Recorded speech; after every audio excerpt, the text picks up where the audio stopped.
I am the devil, and I am here to do the devil's work.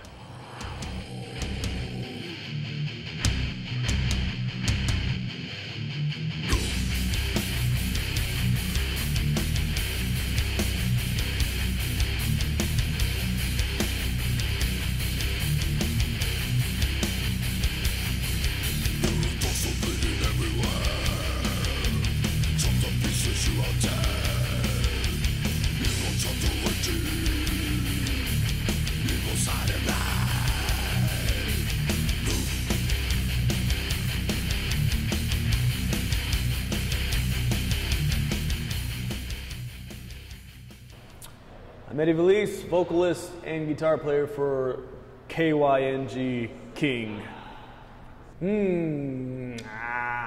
Yeah, I don't know. I mean, there's a lot of cool stuff on that CD. I mean, or that record. We really tried to create these little individual characters as songs, you know, and they're all pretty cool to me, you know. Like, I can't really pick out the one where I was like, oh, this was a really cool thing. I think Takes Its Toll, maybe. That was kind of a little fun little song that I wrote, and you know, I can't really tell you anything. I was like, oh, this is a staple of my life, this one song. No, they're all pretty fun to sing and play at the same time.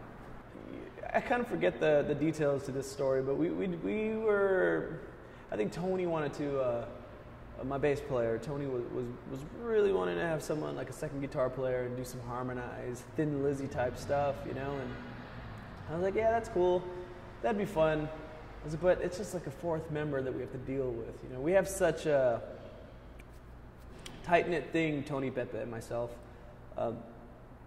Bringing someone else in was too many chefs in the kitchen, per se, you know. And I think I told him something like, well, you know, let's just try this three-piece thing for a year. And if it doesn't work out, like, we'll get another guitar player. Well, but, you know, you have to pull the weight. Like, you're going to have to really kick into the bass playing and play a lot of notes. And it's going to be, everything has to be really notey, and we have to be on top of it. And I think everyone kind of stepped up, you know. And guys like Pepe, my drummer, I mean, he's a show within himself. You know, the guy can jam. He sits behind the kit, and he's filling up some pockets. You know, he's filling up some holes. You know, and Tony in the same. He comes from the bass player school of Geezer Butler. You know, and so he's there and he's jamming. He plays high on the neck and too many notes, and that's good for us because we're only a three-piece and we're filling in as much space as possible. You know, and I'm doing these weird, stupid chords and trying to make everything as big as possible. Yeah, we always try to hold our own with any band we tour with or play with or whatever festival we get on. You know, I always pull up this example of us being on tour with a band like Seether, who's like a pop radio band, and we toured with them and we went off great. We altered our set, of course, to be a little lighter in the britches. But I'd say a week or two after the end of that Seether tour, we were on a month-and-a-half run with Megadeth, you know, and we altered the set for that too. So we kind of pride ourselves on playing with any band at any time, at any given moment, and being just as heavy or just as rock and roll. The last few shows, I mean, I've you know, just singing in general, it's tough because you are your own instrument, you know? You wouldn't take your guitar and leave it outside in the cold.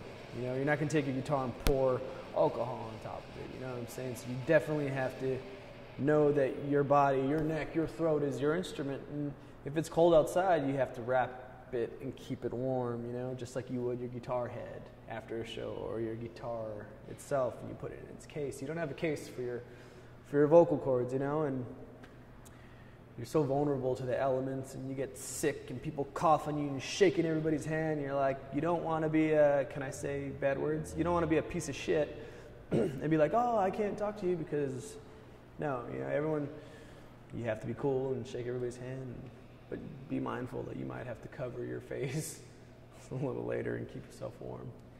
I love the fact that we are a band's band. You know, we are what we are. It's a bass player, a drummer, guitar player, and singers, and that's it. There's no tracks playing. We don't have, you know, there's no clicks, which we might want one. I don't know, but no, like we are what we are. We plug and play, man. I mean, we don't have a bunch of EQs and crazy pedals running, and it is what it is. You know, we are what you get. You know, we go up there, we jam and play our asses off and sweat and give everything we have that's human and not a button that's dropping the beat or whatever the hell a lot of these bands, I'm not naming any names, but they're doing these like things that are there, and it's, you know, if our band stops playing, guess what? The music stops, you know what I'm saying? There's a lot of bands that when they stop playing, the music keeps going, and they're doing this. But it works for them, and this works for us. It's easy in LA because there are thousands and thousands of bands, but no one really cares, you know? So we took on that same vibe. It's like, you know, there's a lot of bands in LA, and there's only a certain handful of people that actually go out to see a certain band on any given day. If you had a band and I had a band, and we had this show at the same Hollywood venue, my friends and family would come to see my band, and then when we finish, they're leaving.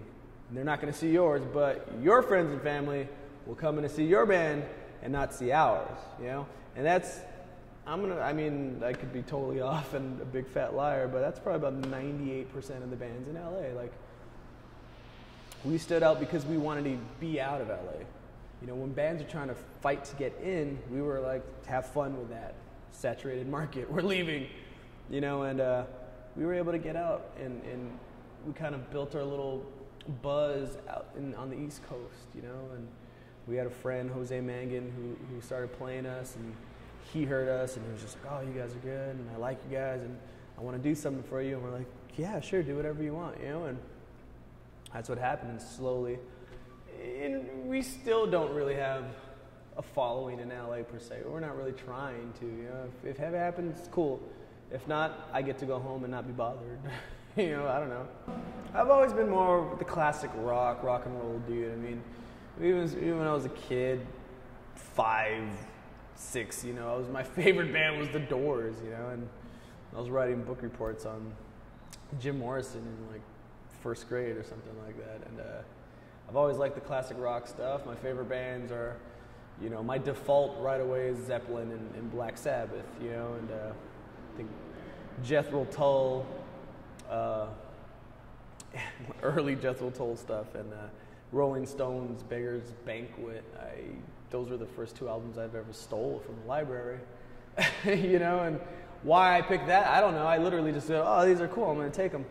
And I took them home and I listened, I was like, wow, this is rad, you know, I like this. And Masters of Reality, I found that album in the trash, you know, it was you know, and I listened to it ever since, and it was scary. As a matter of fact, I remember putting on that album, just being like, this is so weird, I don't know what this is, and it's just Black Sabbath, you know, and eventually I knew, and I was like, oh, I have that album, it's in my garage, and I pull it out, and now it's framed.